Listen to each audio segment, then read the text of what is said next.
Pour arriver à bien gérer un projet de construction, on doit agir d'une manière méthodique. Pour cela, on divise le projet en phases et chaque phase en étapes. Et bien que tout projet de construction soit unique, les phases qu'il traverse sont les mêmes. Alors on dit que tout projet de construction passe par trois phases. La première phase, c'est l'étude, la deuxième, c'est la réalisation, la troisième, c'est l'exploitation. Ces trois phases représentent ce qu'on appelle le cycle de vie d'un projet.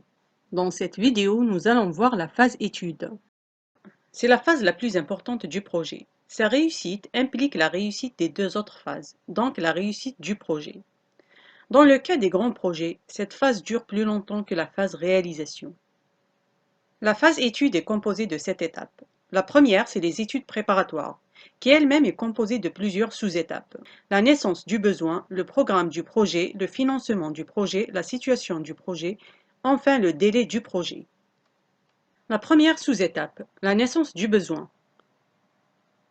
Tout projet de construction est une réponse à un besoin. Besoin de se loger, de circuler, d'exposer, faire du commerce, enseigner, retenir de l'eau. Ce besoin définit le type de projet qu'on va construire, soit une maison, un immeuble collectif ou semi-collectif, une route, un pont, un musée, un showroom, un centre commercial, une école, un centre de formation, un barrage. En résumé, c'est le besoin qui fait naître l'idée du projet. La deuxième sous-étape, le programme. Une fois que l'idée est claire, le maître d'ouvrage va définir sommairement le programme de sa construction, c'est-à-dire sans trop de détails. Si le besoin est un logement, alors il va penser à la surface totale du logement, le nombre de pièces qu'il va contenir, la surface de chaque pièce, le type de cuisine qu'il veut, la relation entre les pièces, le nombre d'étages que va contenir son logement. Va-t-il construire une piscine? Il va penser aussi à la taille de son jardin. Et ce qui est sûr, qu'à chaque projet correspond un programme. La troisième sous-étape, le financement.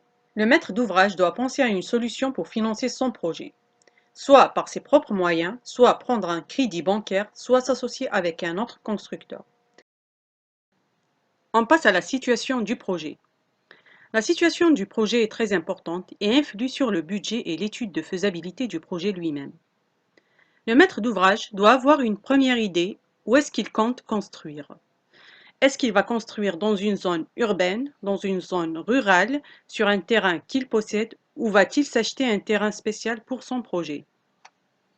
Si le projet sera réalisé sur un terrain que le maître d'ouvrage possède, alors il doit préparer les documents administratifs qui le concernent, à savoir l'acte de propriété, le plan de situation, le plan topographique. On arrive à la dernière sous-étape de cette étape, le délai. Le maître d'ouvrage va aussi penser à la durée de son projet, à la date de fin, car la date de réception du projet influe sur la rentabilité du projet lui-même. Si tu construis une école, il faut qu'elle soit prête pour la rentrée des classes. Si tu construis un hôtel, il faut qu'il soit prêt pour la saison d'affluence des touristes. Cette étape, c'est-à-dire les études préparatoires, est menée par le maître d'ouvrage lui-même, quand c'est un particulier qui construit. Mais quand le maître d'ouvrage est un organisme public, il confie cette tâche à ses bureaux spécialisés dans ce genre d'études. Et cette étape se termine par la décision du maître d'ouvrage, soit de poursuivre son projet, de l'annuler ou de le programmer pour plus tard. Sa décision est fonction de la disponibilité du financement, du terrain et de la rentabilité de l'affaire. La deuxième étape de la phase étude, les études de faisabilité. Cette étape est déterminante pour le projet. C'est là qu'on va juger est-ce que le projet sera réalisé ou pas, c'est-à-dire est-ce qu'il est faisable ou pas. L'étude de faisabilité se base sur l'étude des points suivants: la recherche d'un professionnel, le programme du projet, le budget du projet, le terrain, le délai du projet, l'estimation du projet. La recherche d'un professionnel. Le maître d'ouvrage contacte un professionnel de la construction, soit un architecte, qu'on appelle aussi le maître d'œuvre, soit un ingénieur d'études, soit un bureau d'études techniques, soit un chef de projet, pour mener l'étude de faisabilité. Pour les maîtres d'ouvrage particuliers, généralement c'est un architecte qu'on appelle maître d'œuvre qu'ils contactent. Pour les organismes publics, ils ont leurs bureaux spéciaux pour mener cette étude. Le maître d'ouvrage, assisté par le professionnel, procédera à l'analyse des mêmes éléments qu'on a vus dans la précédente étape. Le programme, c'est le premier point analysé par le maître d'œuvre. Le maître d'ouvrage exposera son besoin et son programme au maître d'œuvre qui va l'aider à l'améliorer. en lui donnant des conseils sur la forme de la bâtisse, la surface de la bâtisse, les matériaux qui seront utilisés, les surfaces des pièces, la relation entre les différentes pièces. À partir du programme, le maître d'œuvre va préparer le diagramme fonctionnel du projet qui sera utilisé lors de la conception. Certains maîtres d'ouvrage n'accordent pas d'importance au programme, ce qui est une erreur, car si le programme n'est pas bien défini, la conception du projet sera mal faite, et lors de l'exploitation du projet, il y a des chances que des dysfonctionnements vont apparaître. Le budget du projet. Le maître d'ouvrage donnera au maître d'œuvre les informations concernant son plan de financement du projet et le budget qui lui est réservé. Le point suivant à analyser, c'est le terrain. Le maître d'ouvrage proposera sa vision de la situation du projet au maître d'œuvre. S'il possède un terrain, il fournira les documents qui le concernent. Pour juger si le terrain convient au projet ou pas, le maître d'œuvre va voir est-ce que le programme défini correspond à l'emplacement du terrain et à sa surface, est-ce que les règles d'urbanisme ne sont pas un obstacle pour ce projet sur ce terrain. Si le maître d'ouvrage ne possède pas de terrain, dans ce cas-là, le maître d'œuvre participera au choix du terrain. Les points à prendre en considération lors du choix du terrain. On prend en considération la zone d'implantation du projet, urbaine ou rurale, mais l'essentiel, elle doit être rentable pour le projet. Il faut choisir un terrain qui n'a pas de problème de limite avec les voisins et prendre un terrain qui a tous ses papiers administratifs dans les règles, un terrain qui répond aux règles d'urbanisme de la région et un terrain qui est le moins accidenté possible, ce qui permettra de faire des économies lors de la réalisation. Le délai. Le maître d'ouvrage exposera aussi sa vision de la date de début du chantier et la date de réception de l'ouvrage fini. Le maître d'œuvre va juger le délai. Un délai raisonnable correspond à la quantité de travail du projet, ou c'est le contraire, un délai non raisonnable qui ne correspond pas à la quantité de travail du projet. On arrive au dernier point de cette étape, l'estimation du projet. Le maître d'œuvre va réunir ces données, le programme qui définit les surfaces et les types de matériaux, le terrain et les contraintes qui lui sont liées, le délai et le prix du mètre carré du bâti, pour donner une estimation sommaire du projet, c'est-à-dire établir un devis approximatif du coût du projet. Cette étape se termine par une décision. Le maître d'œuvre fera une analyse de toutes les données qu'il a pu collecter, pour donner son jugement, qui est soit de continuer le projet, c'est-à-dire le projet est faisable, soit d'annuler le projet, c'est-à-dire le projet n'est pas faisable, ou d'attendre le bon moment pour le réaliser. La durée de cette étape dépend du type de projet. L'étude de faisabilité d'un petit projet est réduite comparée à un grand projet. Un particulier qui construit une maison, l'étude de faisabilité va prendre une semaine à un mois, alors qu'un organisme public, pour un projet de construction d'un tramway ou la construction d'un hôpital ou une ville, peut prendre quelques mois ou plus. L'étape de la conception. Si on arrive à cette étape, ça veut dire qu'on a validé la précédente étape et que le projet est réalisable.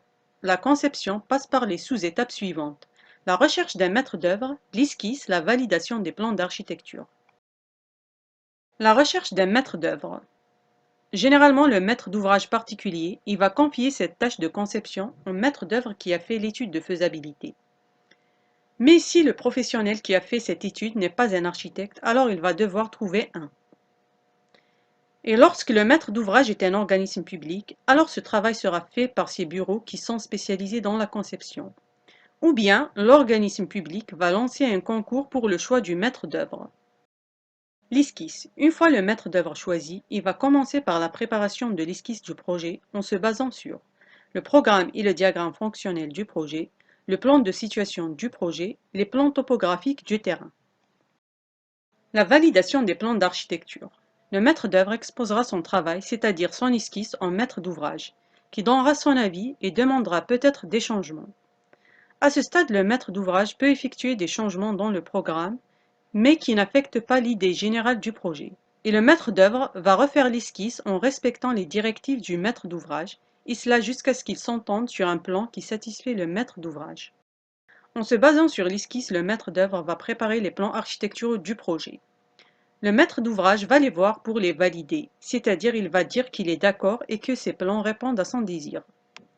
Il se peut aussi qu'il demande des derniers changements avant de les valider définitivement. Cette étape de validation est importante pour l'architecte et le maître d'ouvrage pour qu'il n'y ait pas de conflit entre eux dans les prochaines étapes. La quatrième étape, les études techniques. Le maître d'ouvrage peut engager un bureau d'études pour chaque étude technique indépendamment, comme il peut contacter un bureau d'études techniques qui assure toutes les études techniques du projet. Les études techniques sont l'étude géotechnique, les études génie civil, l'estimation du coût du projet, le planning des travaux. L'étude géotechnique. Elle peut se faire en même temps que l'étape de la conception.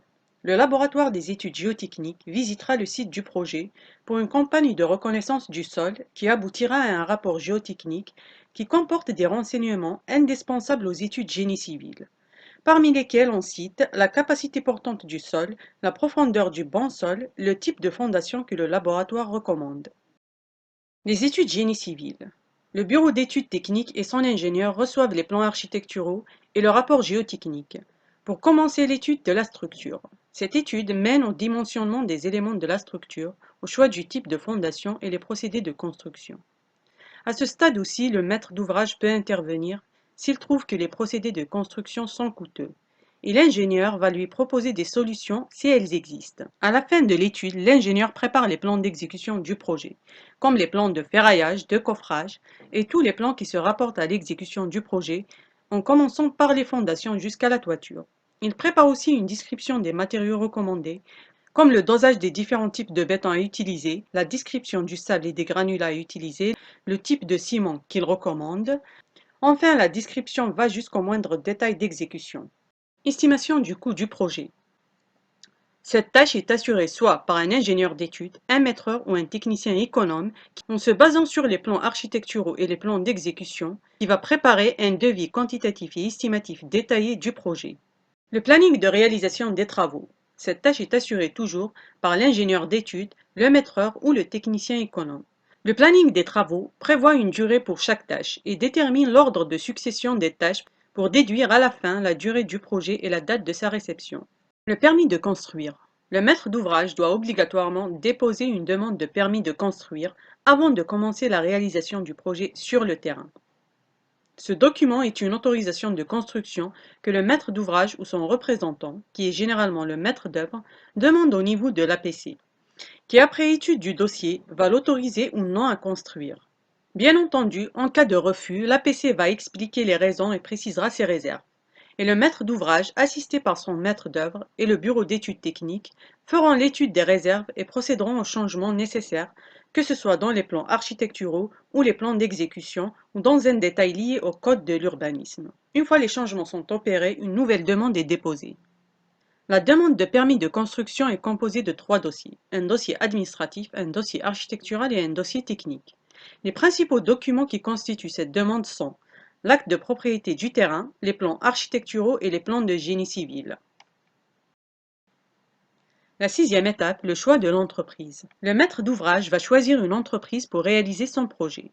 Dans son choix, il peut agir de 2 façons, soit engager une entreprise générale pour réaliser l'ensemble des travaux, soit allotir le projet et engager une entreprise spécialisée pour chaque lot, comme par exemple confier les grosses œuvres à une entreprise, les secondes œuvres à une autre, engager une entreprise de plomberie et une autre pour l'électricité.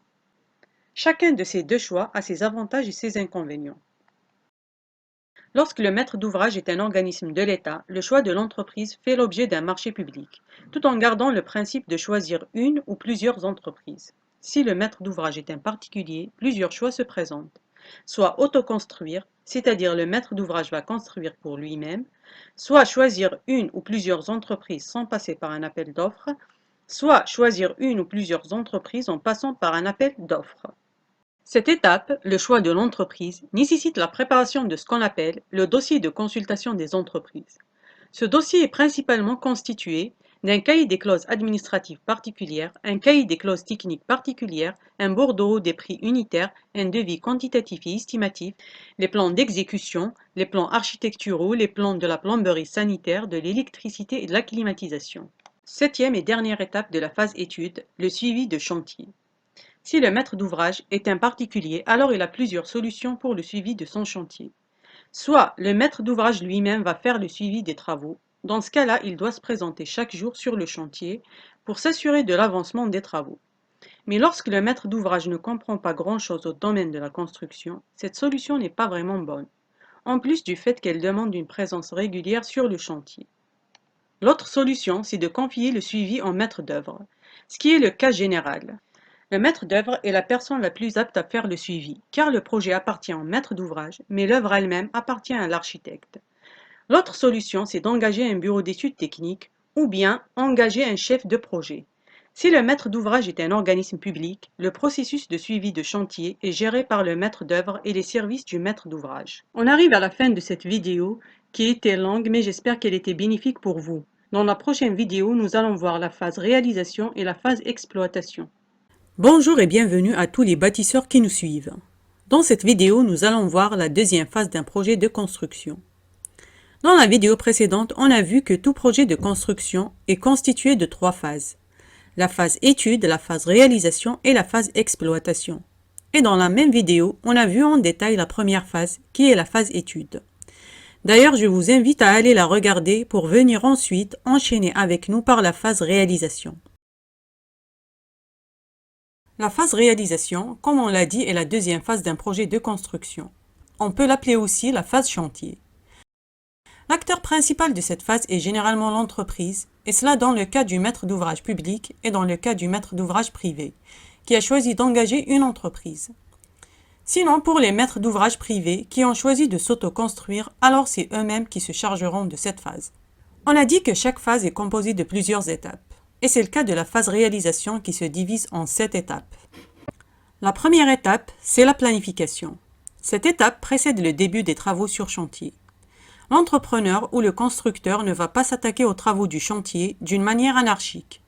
Alors, il va mettre un plan pour son intervention qui va lui permettre de travailler d'une manière efficace. La préparation d'un plan d'intervention s'appelle la planification. Comme son nom l'indique, cette étape consiste à planifier toutes les opérations que l'entreprise ou le constructeur va mener pour réaliser les travaux du chantier. Elle se termine par l'élaboration des différents plannings. La planification permet de garantir un meilleur rendement de l'entreprise, qui va gagner du temps pendant le travail et épargner des dépenses inutiles qu'un désordre ou la non-planification peut causer. La durée de cette étape dépend de la taille du chantier. Pour un petit chantier, ce travail prendra 1 à 2 jours et sera fait par le responsable que l'entreprise a désigné pour le suivi de ce chantier. Et pour celui qui s'autoconstruit, c'est lui-même qui va le faire, ou il va le demander à un technicien de travaux bâtiments ou à un connaisseur du domaine.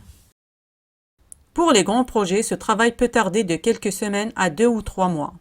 Pour ces projets, la planification se fait toujours par des logiciels de planification, comme par exemple le MS Project et Primavera. La planification se fait par un professionnel qui est généralement le chef du projet. Alors le chef de projet va planifier. Tout d'abord les tâches qui sont les travaux ou les opérations à faire sur le chantier, suivant un ordre chronologique logique. Par exemple, on commence par les terrassements avant de s'attaquer aux fondations et on commence par la réalisation des poteaux avant les poutres. Cette planification donne à la fin le planning de réalisation des travaux. Et il va planifier les ressources de l'entreprise. Par les ressources, on désigne les moyens humains et moyens matériels d'une entreprise. Les moyens humains, c'est-à-dire le besoin du chantier en effectif ou en équipe de travail qui vont intervenir sur le chantier. Il va voir si on doit recruter et à quel moment et pour combien de temps. Si on n'a pas besoin de recruter, alors il va faire un planning d'intervention des différentes équipes. Le matériel. Le chef de projet va préparer une liste du matériel qui va intervenir dans les différentes étapes de la réalisation. Une liste qui va contenir une grue, une bétonnière, échafaudage et d'autres matériels nécessaires au chantier. Il va planifier le mode d'acquisition. Les modes d'acquisition, il y en a 2, soit acheter le matériel, soit le louer. Et sûrement, il va choisir le mode le plus rentable pour l'entreprise. En plus, il va planifier la durée d'intervention du matériel sur le chantier. Ce travail se termine par le planning des ressources humaines et matérielles. La planification se poursuit par les matériaux. Le chef de projet prépare une liste de tous les matériaux dont le chantier aura besoin. Ensuite, le chef de projet lui-même ou le chargé des matériaux dans l'entreprise va contacter les fournisseurs pour garantir l'approvisionnement. Parmi les travaux de la planification, on compte aussi l'élaboration du plan d'installation du chantier. Ce plan organise le chantier et montre l'emplacement des différentes installations. L'emplacement des différentes zones de travail, de la zone de bétonnage, aire de ferraillage, aire de stockage des matériaux, zone d'entretien de matériel, l'emplacement de la grue, les accès pour piétons et pour engins, l'emplacement de la base de vie, les bureaux, les sanitaires, les réseaux d'eau et d'électricité. En plus de la planification des besoins du chantier, le chef de projet ou l'entrepreneur lui-même va préparer les documents nécessaires pour commencer le chantier. Il va avertir le service de permis de construire du début du chantier, car le permis a une durée de validité. Si cette durée est dépassée, une nouvelle demande doit se faire. Et si les services de permis de construire ne sont pas avertis du début des travaux, des problèmes peuvent apparaître lors du dépôt du dossier de permis d'habiter et lors de la mise à jour du livret foncier. L'obtention des autorisations nécessaires pour les branchements provisoires en eau potable et électricité, qui sont indispensables pour les travaux. Pour l'entreprise qui a été choisie en passant par un appel d'offres, une partie de cette planification a été déjà faite, comme les plannings des travaux, et une liste des moyens matériels et humains a été déjà présentée dans le dossier de soumission, et des fournisseurs de matériaux ont été déjà contactés. Mais malgré ça, une reprogrammation est nécessaire car une entreprise prend généralement plus d'un projet en même temps, ce qui fait qu'elle doit mettre à jour l'affectation de ses équipes et de son matériel. La deuxième étape de cette phase, l'installation du chantier. Elle se fait conformément au plan d'installation du chantier. Les tâches à faire sont délimiter le terrain. Ce travail est fait par un géomètre qui, en se basant sur le plan de situation, place les limites du terrain. Installer une base de vie. L'installation d'une base de vie est nécessaire pour les chantiers situés dans les zones écartées, loin des zones urbaines et des moyens de transport. Mais elle n'est pas toujours nécessaire pour un chantier situé en zone urbaine ou proche des moyens de transport. Installer le ou les bureaux d'encadrement administratif. Un bureau en moins est nécessaire pour la tenue des réunions et la vérification des plans pour celui qui fait le suivi de chantier. L'installation des vestiaires, des douches et des sanitaires.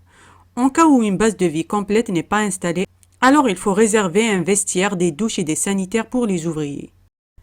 Aménager les accès, accès pour piétons et accès pour véhicules et engins de chantier. Placer les panneaux de signalisation du chantier. Mettre en place les différents branchements, eau, électricité, eau usée, montage de la grue, l'emplacement des différentes zones de travail, la zone de bétonnage, l'aire de ferraillage, l'aire de stockage des matériaux, la zone d'entretien du matériel. Il est même possible, dans certains projets, d'installer un laboratoire de contrôle de la qualité des matériaux. Et enfin, installer les clôtures et les barricades. Une fois l'installation du chantier est terminée, les travaux vont démarrer. Le démarrage des travaux correspond à la troisième étape de cette phase, qui est l'implantation. L'implantation consiste à trouver l'emplacement du bâtiment sur le terrain. Cette tâche est assurée par le géomètre ou le technicien topographe. Elle consiste en la délimitation de la partie du terrain sur laquelle la bâtisse sera réalisée. Par exemple, si on a un terrain de 500 mètres carrés et que la bâtisse a une emprise au sol de 200 mètres carrés, alors on va juste délimiter les 200 mètres carrés auxquels on va ajouter 1,5 mètre ou 2 mètres de chaque côté pour permettre aux ouvriers d'intervenir à l'aise au moment des travaux. Pour faire l'implantation, le géomètre va se servir du plan de masse qui donne la situation de la bâtisse par rapport aux limites du terrain. Une fois l'implantation des bâtiments est faite, on passe à la quatrième étape, qui est les travaux de gros œuvres. Par gros œuvres, on désigne les travaux qui assurent la résistance et la stabilité de la structure de la bâtisse. Ces travaux sont partagés en deux catégories, l'infrastructure et la superstructure.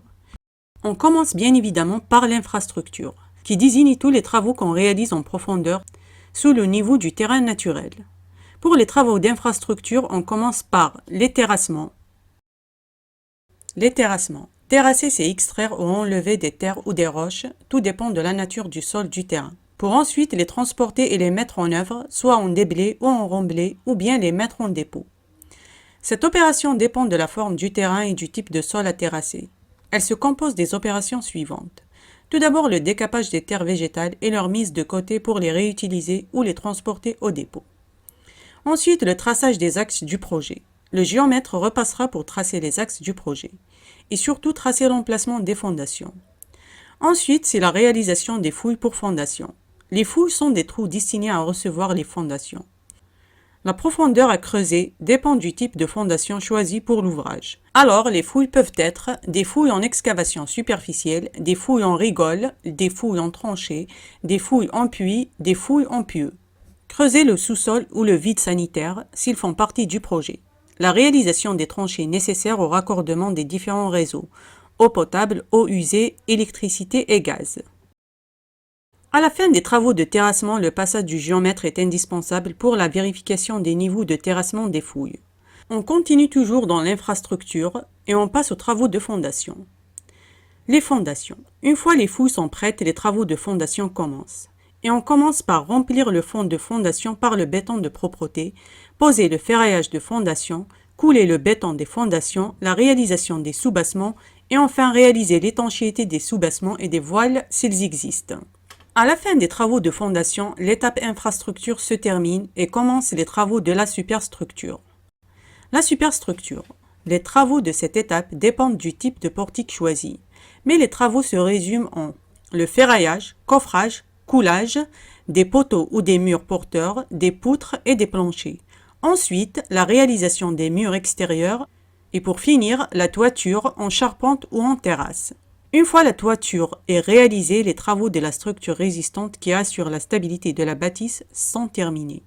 Ce qui veut dire que les grosses œuvres sont finies et on entame la prochaine étape, les secondes œuvres. Et la 5e étape de la phase réalisation, les secondes œuvres. Les travaux de cette étape, contrairement aux travaux des grosses œuvres, n'ont rien à voir avec la résistance de la bâtisse. Mais plutôt, ces travaux vont la rendre habitable et exploitable. Et durant cette étape, différents corps d'État vont intervenir et le chef de projet doit bien gérer leur intervention. Les travaux qui seront réalisés sont les secondes œuvres de finition et les secondes œuvres techniques. Les secondes œuvres de finition. Les secondes œuvres de finition sont les cloisons intérieures et menuiseries intérieures, les revêtements intérieurs, l'isolation thermique et acoustique, les revêtements et les menuiseries extérieures. Pour les secondes œuvres techniques, on retrouve l'installation électrique, la plomberie, réseau et équipements, la ventilation, l'évacuation des fumées, l'installation des équipements électriques, plomberie, chauffage et ventilation. On arrive à la fin des travaux de seconde œuvre, le chantier est presque fini, mais reste encore 2 étapes. La 6e étape qui est les aménagements extérieurs. Cette étape concerne les travaux qui entourent la ou les bâtisses du projet, à savoir l'aménagement de la terrasse, l'aménagement des espaces verts, les travaux de la piscine, l'aménagement des chemins d'accès pour piétons et pour voitures. À ce stade, le chantier est prêt à être réceptionné par le maître d'ouvrage. On arrive à la dernière étape de la phase réalisation, le repliement du chantier. Le chantier arrive à sa fin, alors on doit désinstaller le chantier, autrement dit replier le chantier. Le repliement de chantier est l'opération qui consiste à désinstaller la base de vie, désinstaller les bureaux, désinstaller les signalisations, désinstaller les clôtures ou les barricades et nettoyer le site. Pour un petit chantier qui a juste un bureau de réunion, un vestiaire et un sanitaire, alors le repliement se fait rapidement. Pour un chantier de grande envergure, avec une base de vie et des bureaux, le repliement se fait par étapes. À force d'avancer dans le projet et que le nombre d'effectifs ou d'équipes intervenantes diminue, des parties de la base de vie sont désinstallées, jusqu'à arriver aux derniers travaux d'aménagement extérieur, où il ne reste qu'un petit bureau de réunion et quelques baraques pour les ouvriers qui procéderont aux travaux de levée de réserve. Si le maître d'ouvrage présente des réserves, bien sûr. Avec le repliement du chantier, on arrive à la fin de la phase réalisation d'un projet. Dans la prochaine vidéo, on verra la 3e et dernière phase qui est l'exploitation du projet. Bonjour et bienvenue à tous les bâtisseurs qui nous suivent. On arrive à la dernière phase d'un projet de construction, la phase exploitation. Comme vous le savez, un projet de construction passe par 3 phases, la phase étude, la phase réalisation et la phase exploitation. On a déjà présenté les 2 premières phases, la phase étude et la phase réalisation, dans 2 vidéos séparées que vous trouverez dans la chaîne et dont les liens se trouvent dans la description de la présente vidéo. La phase exploitation est la phase où l'ouvrage devient exploitable, c'est-à-dire tous les travaux sont finis et on peut vivre dans cet ouvrage. Autrement dit, on peut le mettre en service. Si c'est une maison, elle est habitable. Si c'est une école, alors elle peut recevoir des élèves. Si c'est un hôpital, alors il peut recevoir des malades. Si c'est un pont, alors on peut y circuler. Elle commence dès l'achèvement des travaux et passe par les étapes suivantes. La première étape, les autocontrôles. Avant que le maître de l'ouvrage réceptionne son ouvrage fini, l'entrepreneur doit d'abord vérifier les équipements techniques et faire des essais, pour éviter des mauvaises surprises le jour de la réception. Ces vérifications et essais s'appellent les autocontrôles. On commence par les vérifications. Les vérifications que l'entrepreneur fait sont le réglage des installations et équipements techniques pour vérifier qu'ils marchent et qu'ils n'ont pas de problème. Parmi ces équipements à vérifier, on cite les équipements d'électricité, le chauffage, la ventilation, les équipements sanitaires, l'ascenseur. L'entreprise va faire appel à des techniciens compétents pour ces vérifications et chacun de ces techniciens va lui délivrer un rapport de bon fonctionnement. Certains de ces équipements et installations sont couverts par la garantie de bon fonctionnement qui dure 2 ans et qui permet à l'entrepreneur et par la suite au maître d'ouvrage de les remplacer ou réparer en cas de problème. On passe aux essais. Les essais que l'entrepreneur doit faire sont les essais du système de sécurité incendie, les essais de perméabilité à l'air, les essais acoustiques et les essais de l'étanchéité. Une fois les vérifications sont faites et que tous les équipements fonctionnent, la réception de ou des ouvrages par le maître d'ouvrage peut se faire. Alors on passe à la deuxième étape, la réception provisoire de l'ouvrage. La réception provisoire d'un ouvrage est une étape très importante. Elle marque la fin des travaux, le début de l'exploitation de l'ouvrage. En d'autres termes, c'est la remise des clés au propriétaire qui est le maître d'ouvrage, l'enclenchement ou le commencement des différentes garanties, le passage des responsabilités concernant l'ouvrage de l'entrepreneur au maître d'ouvrage. On peut la définir comme l'acte par lequel le maître d'ouvrage accepte les travaux réalisés pour son ouvrage, soit sans réserve, soit avec réserve, ou il peut refuser la réception de l'ouvrage. Elle se matérialise ou se concrétise par la signature d'un PV de réception provisoire. Quand est-ce qu'on procède à la réception provisoire? La réception provisoire se passe une fois tous les travaux sont achevés. Elle se fait directement après les autocontrôles. Elle peut être précédée des opérations préalables à la réception. Elle se matérialise par la signature d'un PV de réception. Elle est appelée provisoire parce qu'elle est suivie d'une réception définitive une année plus tard.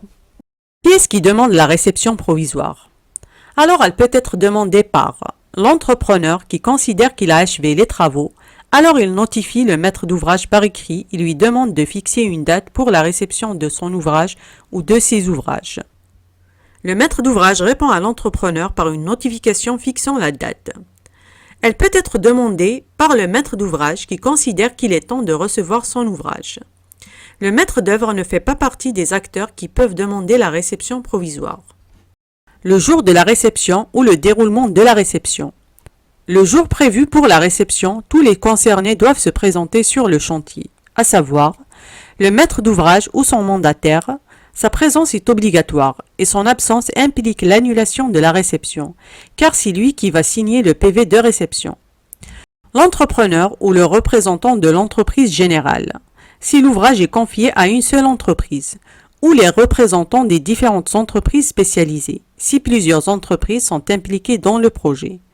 Alors ils doivent normalement se présenter car la réception provisoire est contradictoire. Mais l'absence de l'entrepreneur n'implique pas l'annulation de la réception. Enfin, on cite aussi un acteur dont la présence n'est pas obligatoire. Le maître d'œuvre. Sa présence n'est pas obligatoire, mais généralement le maître d'ouvrage fait appel à lui pour l'aider à bien examiner les différents travaux. Ce maître d'œuvre n'est pas forcément celui qui a fait le suivi des travaux ou celui qui a conçu le projet. Le maître d'ouvrage pour la réception a besoin d'un connaisseur du domaine de la construction. Et d'ailleurs, il peut se faire accompagner par un technicien ou toute autre personne qui a un savoir et des connaissances dans ce domaine. Pour le bon déroulement de la visite, le maître d'ouvrage et son assistant, le maître d'œuvre, doivent se munir du marché des travaux ou du cahier des charges, des plans d'architecture, des plans d'exécution, pour pouvoir facilement détecter toutes les anomalies. Et l'entrepreneur de son côté, il doit aussi se munir des mêmes documents pour accepter ou contredire le maître d'ouvrage. Arrivé sur place, le maître d'ouvrage et le maître d'œuvre font le tour des différentes parties du projet et inspectent minutieusement les travaux à la recherche des désordres apparents. On les appelle désordres apparents parce que même un maître d'ouvrage qui n'a pas de connaissances dans le domaine de la construction peut les remarquer facilement. Ces désordres sont les non-conformités au plan et au marché des travaux, les imperfections et les défauts, les malfaçons apparentes dans les différents travaux réalisés. Le jour de la réception provisoire, on s'intéresse seulement aux désordres apparents, qui sont couverts par la garantie de parfait achèvement. Le maître d'œuvre, qui est un acteur dans la construction, ne va pas relever le jour de la réception provisoire des désordres qui concernent la stabilité de l'ouvrage, parce qu'ils sont couverts par un autre type de garantie qu'on appelle la garantie décennale. Plus clairement, voici quelques désordres qu'on peut relever le jour de la réception. La disposition et mesure des pièces ne sont pas respectées, l'isolation n'est pas conforme, la ventilation et la climatisation ne marchent pas, les finitions de peinture sont mal faites, les sanitaires sont de couleur ou de qualité différente au choix initial, la charpente n'est pas correctement appuyée sur la maçonnerie, les vitres comportent des éclats ou des rayures ou des défauts esthétiques, les revêtements de sol laissent apparaître des taches, les robinets situés au mauvais endroit ou qui empêchent l'ouverture d'une fenêtre, et plein d'autres défauts qu'on peut détecter ce jour-là, mais qui restent des désordres apparents. La prononciation de la réception. La visite des travaux est terminée, le maître d'ouvrage va prononcer la réception par la rédaction d'un procès-verbal de réception provisoire, dans lequel il mentionne le type de la réception. Alors c'est quoi un PV de réception? Le PV de réception est le document qui officialise l'acte de réception de l'ouvrage et qui décrit l'état des travaux réalisés et le type de la réception. Il est rédigé par le maître d'ouvrage qui peut être assisté par un maître d'œuvre ou un technicien. Ensuite, il est signé par le maître d'ouvrage et avisé par l'entrepreneur. Le PV de réception provisoire porte les informations suivantes: les coordonnées du maître d'ouvrage, les coordonnées de l'entrepreneur, l'adresse de l'ouvrage réceptionné, le numéro du marché, sa date et son objet, le type de réception, soit une réception sans réserve, avec réserve ou refus de réception. L'état des réserves, ce qui veut dire la liste des réserves, s'il y a des réserves bien sûr. La date et le lieu d'établissement du PV. Les effets de la réception provisoire. La réception provisoire, une fois faite, elle a des effets et des conséquences sur le projet. Ces effets sont l'achèvement des travaux, la prise de possession de l'ouvrage par le maître d'ouvrage, ce qui marque le début de l'exploitation. Elle permet à l'entreprise d'exiger le solde du prix et marque le début de la période durant laquelle vous pouvez procéder à une vérification approfondie des travaux. Elle marque le début des différentes garanties qui concernent l'ouvrage et les différents équipements installés, à savoir la garantie de parfait achèvement qui dure 1 an et qui couvre les travaux de levée de réserve, la garantie de bon fonctionnement qui dure 2 ans et couvre les équipements techniques, la garantie décennale qui dure 10 ans et couvre les désordres qui portent atteinte à la stabilité de l'ouvrage. Le dossier des ouvrages exécutés. Le jour de la réception provisoire, l'entrepreneur doit remettre au maître d'ouvrage le dossier des ouvrages exécutés. Ce dossier contient toutes les informations liées à l'ouvrage ou à tous les ouvrages exécutés. Il est monté par l'entreprise ou les entreprises qui ont réalisé les travaux, sous l'ordre du maître d'œuvre, et d'ailleurs c'est lui, le maître d'œuvre, qui décide des pièces que va contenir ce dossier, et sera remis au maître d'ouvrage lors de la réception provisoire. Il est constitué au moins des documents suivants: des plans d'exécution conformes aux ouvrages exécutés, des plans de récolement, des prescriptions de maintenance, des notices ou fiches techniques des équipements et installations, des informations sur le matériel et matériaux utilisés, des préconisations sur les produits d'entretien. Importance du dossier des ouvrages exécutés. Le dossier des ouvrages exécutés comprend des informations indispensables qui facilitent l'exploitation de l'ouvrage. Il est nécessaire dans les cas suivants: dans le cas des opérations de maintenance, de nouveaux travaux sur l'ouvrage, de travaux de rénovation sur l'ouvrage, de sinistres affectant l'ouvrage. Grâce à ce dossier, le maître d'ouvrage sera capable de fournir des informations précises qui vont faciliter la détection et la réparation des dommages. On arrive à la troisième étape, la levée des réserves. Si la réception provisoire est prononcée avec réserve, alors l'étape qui va suivre, c'est celle de la levée des réserves. On peut dire que la levée des réserves est l'acte de réparation des désordres, des défauts de conformité et des malfaçons que le maître d'ouvrage a repérés durant la réception provisoire de son ouvrage. L'entreprise ou les entreprises concernées par ces réserves doivent procéder le plus tôt possible à leur levée. Il n'y a pas un délai pour la levée des réserves, mais la levée des réserves est couverte par la garantie de parfait achèvement qui a une validité d'1 année. Alors la levée des réserves doit être complétée durant cette période. Cette garantie ne rembourse pas une somme d'argent, mais elle assure les réparations que l'entrepreneur devra effectuer. Une autre solution, c'est que le maître d'ouvrage peut fixer un délai, par exemple 3 mois, 4 mois ou 6 mois, et le mentionner dans le PV de réception provisoire, et l'entrepreneur sera tenu de finir les travaux dans le délai fixé. Et d'ailleurs, c'est la meilleure façon d'agir pour obliger l'entrepreneur à finir son travail. Une fois toutes les réserves sont levées, l'entrepreneur avise le maître d'ouvrage. Dans le cas de marché privé, l'entrepreneur informe le maître d'ouvrage par une lettre recommandée avec accusé de réception. Dans le cas de marché public, une fois les travaux de levée de réserve sont finis, une nouvelle réception est programmée entre le maître d'ouvrage et l'entrepreneur. Mais dans les deux cas, un nouveau PV qui confirme la levée des réserves est rédigé. On l'appelle le PV de levée des réserves. Ce PV, comme le PV de réception, est signé par le maître d'ouvrage. Le PV de levée des réserves mentionne que le maître d'ouvrage a constaté qu'il a été remédié aux malfaçons et imperfections signalées lors de la réception provisoire. Il doit bien entendu y faire figurer la date du jour et le lieu. Il peut également rappeler la date de la réception provisoire. On arrive à la dernière étape de la phase exploitation, la réception définitive. Le maître d'ouvrage, à partir de la date de réception provisoire, a pris possession de son ouvrage et il a commencé à l'exploiter.